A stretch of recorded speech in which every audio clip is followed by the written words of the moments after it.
What's up, everybody? We're back. This is week 15, coming off a pretty good week. Some of us, they did really good. Others of us, maybe even me, not as great. But as a group, if you go back and watch last week's week 14, we pretty much got every single game right as a group. And that's what's important here. You can follow these guys or me. I'm Matt at Beard Laws, and they're going to tell you where you can find them and who they are. You can find me anywhere waffles are, and you can also find me on social media, Brandon J. McDermott. And you can find me, Matt Brown, at the Ohana Jonah. Nice. What's up, fellas? You guys feeling good about this week? Feeling solid. Feeling good. We'll see after next week. How about that? Yeah.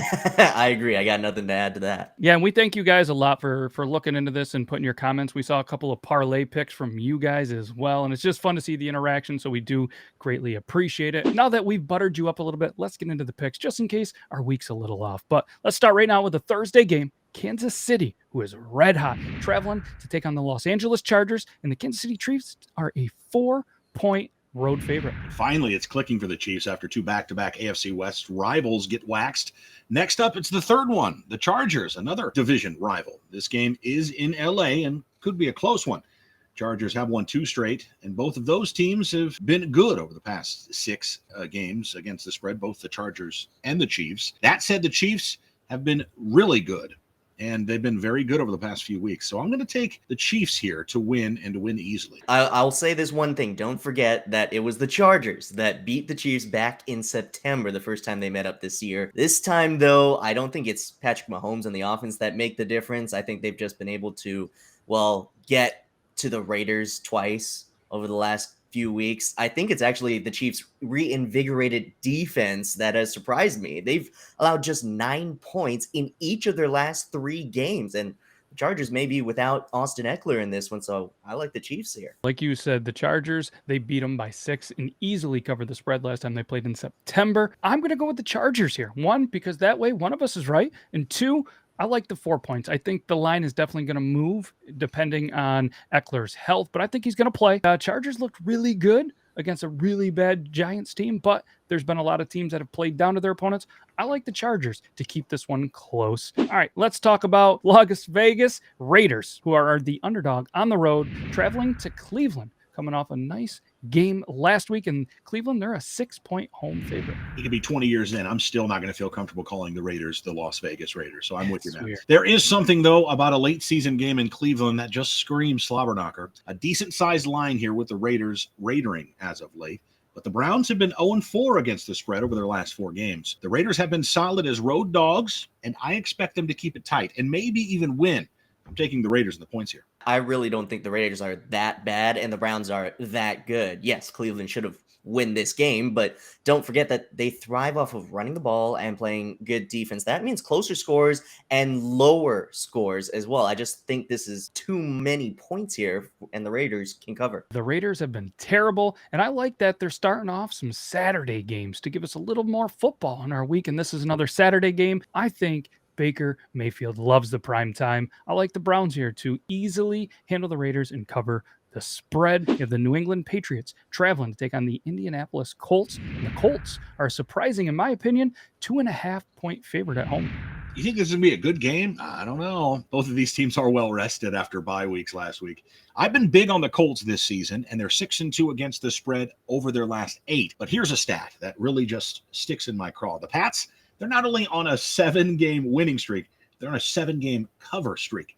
I'm not betting against them. I'm taking the Pats here. I agree in terms of the Pats have been playing very well and have been covering. They're also 6-1 against the spread in their last few games coming off a bye. I like the Patriots too. Just be careful that, look, they're going to run into one of the league's best running backs in Jonathan Taylor, and I'm really interested to see how that will fare as the Patriots defense has not been as good against the run. We'll see. This was going to be, and it started off to be an episode where I just disagree and I go against every pick that you guys agree on, but I think I got to agree with you here. New England, red hot. That 7-game win streak against the spread is fantastic. They're coming off a bye week to prepare against and how to contain the hot running back. I think they should be the favorite here, but they're not, so I like them with some points. We got through Saturday. Now we're moving on to Sunday. Back-to-back NFL games this weekend. I'm super excited about that. It is going to be a good week. Carolina, not as good at playing football right now. And the Buffalo Bills, who were red hot,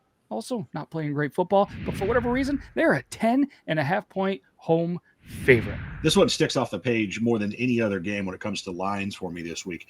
And I hate betting on NFL teams that are in dire need of winning to stay in the playoff hunt. That's where the Bills are. They're currently the 7th seed in the AFC. The Panthers are all but out of playoff contention, and they're in prime space to hurt somebody else's 2022 plans. This line currently has the Panthers up as big dogs here, but the Panthers are 8-1 against the spread in their last 9 games as a road underdog, and they're 10-3 overall in their last 13 road games. I'm taking the Panthers and the points here, as the Bills just haven't shown me the killer instinct in finishing this season. Yes, the Panthers do look like a mess, but even with the benching of Cam Newton for a bit in that last game, I think there's enough there to keep up with the Bills. I agree. Not to win, though. I actually do think the Bills can win this game, but this line is definitely way too big for me. I like Carolina here. We're going to go back to back agreeing because, again, like Brandon said, this one just sticks out. This was the first line that I looked at, and I was like, wow, this is just off. Not only because of the big points in the teams, but you never know what the weather is going to be like in Buffalo. We saw it during the New England game. We obviously didn't see it in Tampa because I think it's always pretty much nice in Tampa and where Matt lives on the West Coast. But either way, too many points. I agree with you guys. I like Carolina plus 10.5. So if anybody's keeping track, there's a couple of games back-to-back that we both agree on. Start writing that down. Next, we have another divisional game. New York Jets traveling to take on the Miami Dolphins, and Miami is a home favorite at 8.5 points. And our guest who was on talked about close games with rivalries in division rivalries late in the season and big lines, and they being a lot closer than the lines indicate them being. That said, this is the Jets, the team from New Jersey, and they're big underdogs here on the road in Miami. The Jets just got walloped by the Saints, and they're 3-10 this year. They're also an awful 7-18-1 against the spread over their last 26 division games. Meanwhile, Miami has won 5 straight. Did you guys know Miami won 5 straight? Nobody's talking about that. They're also coming off a bye. I'm taking Miami to dismantle the Jets by the start of the fourth quarter. Yeah, I'll add this one caution sign for this, as the entire Miami backfield is on the COVID list to start the week. So I don't know what their situation is by the time you're watching this. I'll stay positive, though, hearing that they are all vaccinated and have a shot at clearing protocols. With that said, Miami's 6-0 against the spread in their last 6 following a bye week, and the Jets are the Jets. So I still like the Dolphins with the points here. I would just like to add, Miami could start the Florida International University backfield and be just fine here, I think. I'm going to play a little devil's advocate here because they are the Jets. They're the team that cover the spread or even win a game when nobody thinks they are. Because every time I try to go against them or I talk smack about them, they seem to, go the opposite way. So I'm going to say the New York Jets, I think they cover the spread. I think they lose, but I think they somewhat keep it close solely on the information by our guest a couple of weeks. So don't let me down, prior guests. We have another division game late in the year with a mediocre spread. The Washington football team traveling to take on the Philadelphia Eagles, and the Eagles are a home favorite at 5 points. This rivalry isn't as fun to watch historically as, say, Green Bay, Chicago, Dallas, Philadelphia, Kansas City, Denver, but it's a rivalry nonetheless, and these teams, they don't like each other. Jalen Hurts is expected to be back from injury, and historically, the Eagles, they've been bad coming off a bye, 3-7 against the spread over their last 10 following a bye. I'm going to take Washington to play it closer than the line here and possibly win. I'll identify that the Eagles are the better team talent-wise, but Jalen Hurts is still coming off of a missed game due to injury, and this Washington team has been playing well. They kept up with the Cowboys, and don't forget, they had a 4-game winning streak before that, so I'm going to go with the football team here. I just don't like the Philadelphia. I don't like them in any sports. And for that reason, and because you guys are so convincing. So again, if you're watching this, jot this down. We all agree Washington +5. There's already 3 that we agree on that should be locks of the week, but we'll get to that a little bit later. Next up, we have Arizona -14 on the road with the Detroit Lions. And I will admit that you heard it here first that the Detroit Lions were going to win back-to-back games and the winning streak and everything. I was wrong. But Brandon, tell the people what you think so they're not wrong like me last week. Well, 3, 4, 5 touchdowns for Kyler Murray in this one. That's really the big question in my mind. Arizona's going to take care of business and win big, maybe by 3 touchdowns. The Cards are 9-3 against the spread this year. I'm sticking with the team from the desert to win and to cover the other team like syrup on some warm waffles. No matter who's on the field for Arizona, as I know they're trying to get all their starters back at the same time, I actually think they can win and cover against Detroit. Sorry, Lions. You got your one. Yes, they could cover, but I just don't see it here. I'm going again late, kind of divisional game, late in the year. I like the Lions to cover. They've covered a lot of games this year. Yes, they've only won one, tied one, but they've kept it fairly close. 14's a lot. I can see Arizona getting up big and kind of taking the foot off the pedal and allowing Detroit to come in some garbage time to cover the spread. That's what I'm going with. Detroit plus 14. Now, this is a game that is divisional. Dallas on the road is a 10-point favorite, traveling to New Jersey to take on the New York Giants. It's only Washington. That was the call this week on social media. Yeah. But the Cowboys, they found a way to win, period. The standings stand. The NFC East is a mess, and the boys from Dallas, they're in the driver's seat, barring a complete Cowboys-like late-season meltdown. This week, it's the Giants from New Jersey. Watch out for this Daniel Jones injury updates on this one. That's going to definitely pick where I'm going to go. If he doesn't play, I'm going to be all in on Dallas to cover. I will also say careful with this one, because not only will that Daniel Jones injury talk about, maybe making the spread bigger, and that we'll see, maybe make me want to lean towards the Giants here in terms of them just being able to cover. That line is going to be massive. However, as it stands right now, I think the Cowboys will show no mercy as they are trying to get a consistent rhythm offensively. So with the big spread right now, I like them. I'm going with it again. Division game. I think there's a lot of history. Yes, the two teams are much different, but it's the NFL. We've seen crazy. Remember a couple of weeks ago, we couldn't predict what was going to happen. Teams that were supposed to win were losing. And I think this is going to be a game that the Giants keep it closer at home in a divisional game. And you never know in Jersey. There could be terrible wind, terrible snow, terrible rain. I'm going to say that Mother Nature wants to keep this close, and you never bet against Mother Nature. I like the Giants to cover. Next, we got Tennessee traveling to take on the Pittsburgh Steelers. Tennessee is a 2-point favorite on the road. The Titans have been plagued with injuries this year. Soft tissue injuries, concussions, torn ACLs, broken legs.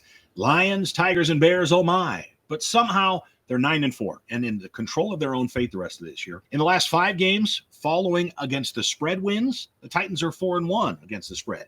That's exactly where we are this week. Against the Steelers, who after tying the Lions and losing 2 straight, beat the Ravens.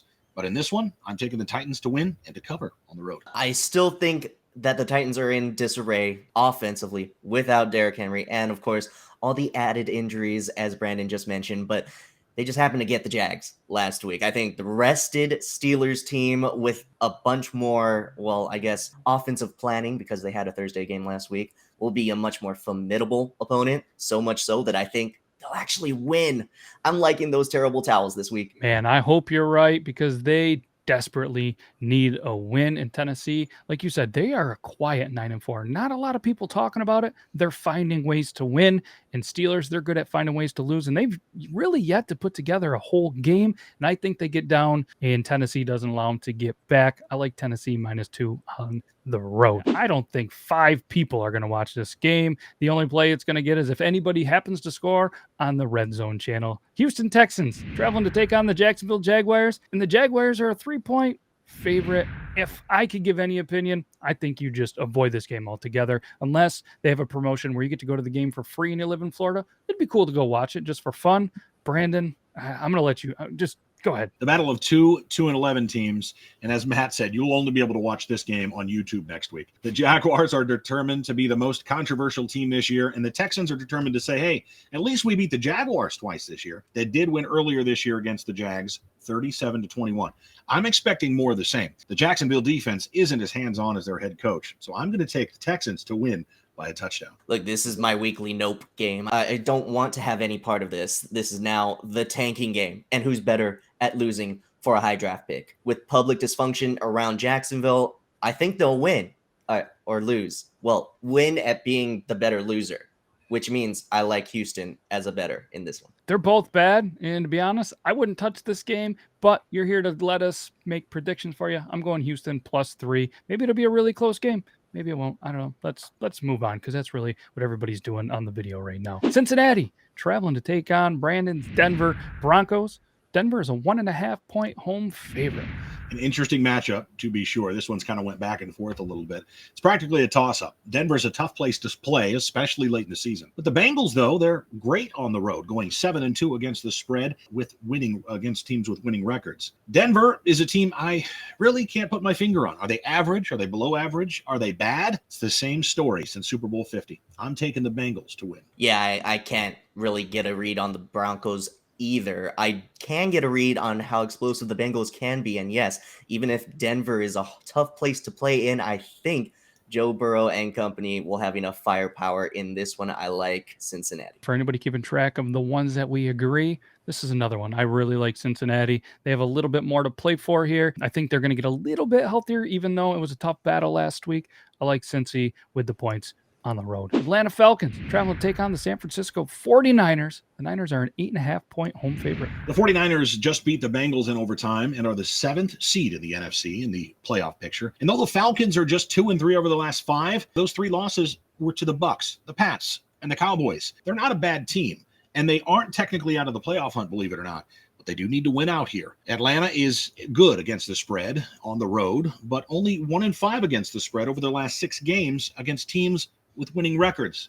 So I'm taking the Niners here to cover. I mean, look, this could be a really close one. I'm going to go with the 49ers only because I think Deebo Samuel and Brandon Ayuk have been so good on the outsides as wide receivers for the Niners. And I know that the Falcons just don't have enough firepower to keep up. So I think I'm going to go with San Fran here. Yeah, the Niners looked good last week, but I just think this is another late in the season matchup, and it is a lot of points. I think it's going to be closer than people think. I do like the Niners to win, but I like Atlanta with the points here. 8.5, that just seems like a lock for me with Atlanta. Depending on Lamar Jackson's status, could be a really good game. Green Bay on the road, -5 currently, traveling to take on Baltimore.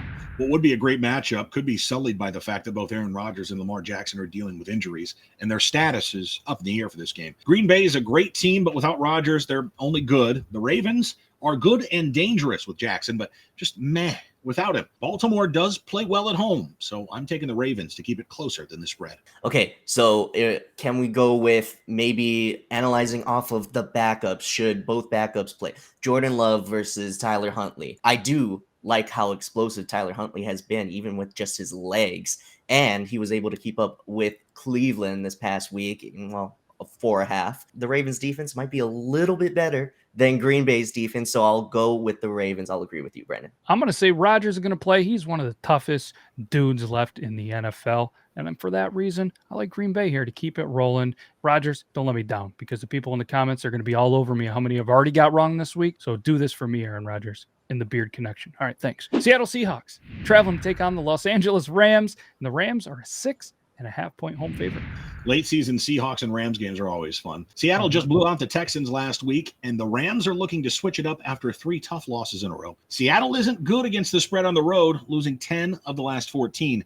So I'm taking the Rams to win and to cover. Seattle may not be good against the spread and on the road, but they are good against the Rams, just somehow, some way. I do think, though, that LA is just going to need this more. You know, you talk about how they're 8-4 and they've been kind of threatening to be out of the playoff hunt. I mean, this is an LA Rams team that were Super Bowl contenders at the beginning of the season and even midway through it. So I think this is a team that, barring getting their injured players back, should be rolling against the Seahawks here. I like the Rams. Stafford, he hasn't played a meaningful game this late in the season, if maybe a long time, if ever. So for that reason, Russell Wilson, he's been there. I like Seattle, +6.5. New Orleans Saints traveling to take on Tampa Bay after Tampa's big win in overtime after they blew a big lead. New Orleans, +11 on the road. And obviously Tampa Bay is the home favorite. And Tampa Bay hasn't been world beaters this year. They haven't even been dominant, but they have found ways to win. That's the name of the game in the NFL. Win close games, win ugly games, get to the playoffs, and it's a different monster. A monster you don't want to face with Tom Brady at the helm. At home against the Saints, searching for an identity, I'm taking the Bucs to win, and to win by, say, 2 touchdowns. Don't forget, this is a Saints team that beat the Buccaneers earlier in the season. Of course, different team, as the Saints have just had so many injuries, have had so many lineup changes. I mean, I think this time around, yeah, I'll agree. I think Tampa Bay should win easily in this one. Tampa Bay, they've been good at home, but they have not been good at home with the spread, if you look at it that way. And this is a divisional game. I like the Saints here, plus 11. It's a lot of points for a divisional game late in the season. If there's a trend that you guys might be seeing, don't worry, it's going to end because we got one more game left. But I like New Orleans, plus 11, a lot of points. Monday night, we finally made it there. We got the Minnesota Vikings, Skull, minus 3.5, taking on the Chicago Bears at home. The Monday Night Football game this week, and the Vikings are fresh off a 200-yard game from Dalvin Cook. The Bears are fresh off a great game, but a heartbreaking loss against the rival Packers. Minnesota is just 2-9 against the spread in their last 11 games as the favorite, and 0-7 against teams with a losing record. I'm taking the Bears to upset here. I will say that the Vikings look a lot better when Dalvin Cook is healthy, especially with his 205 yards. I mean, you talk about the Bears that can barely keep up offensively. They were able to score at least 30 points against the Packers. I mean, that's something to be happy about and excited about and looking forward to for Chicago fans. I just don't think they can look forward to it next week against the Vikings. I like Minnesota. I like Minnesota just because I like to say skull, but I did it so hard the first time that I actually tweaked my shoulder, so you're probably going to find me on the DL next week from saying skull. I did it 3 times, and I think Minnesota is going to win big here. Minus 3.5, Vikings, Monday night. We got to get to our locks of the week. If anybody did the recap for us, put it in the comments and how many games we agreed upon. Brandon, kick it off. I'm taking the Chiefs to cover on the road. I'm taking the Pats to upset the Colts. And I'm taking the Cardinals to cover easily on the road in Detroit. Yeah, I like the first 2 from you as well, Brandon. I like the Chiefs over the Chargers, the Pats over the Colts, but I also really like the Vikings over the Bears next Monday. I like Carolina plus 10.5. I like Detroit plus 14. Green Bay minus 4 with Rodgers. All right. And then if you have been paying attention, you could probably guess our unanimous pick of the week, but it is plus 2.5, the New England Patriots on the road. And as Brandon said, the upset. So our lock of the week is the upset of the week. It's going to hit. But either way, we got some good information in here. So after this, fellas, we only have 3 more weeks of this. I don't know what we're going to do with ourselves, but either way, we'll get through this. Again, I'm Matt with Beard Laws. If you feel like finding me on social media, have at it. If not, find these guys. Brandon J. McDermott, all over social media platforms. At the Ohana Jones for Matt Brown. Awesome. Thanks, fellas, and thanks to everybody for watching this. We'll be back next week, week 16. Take care, everybody.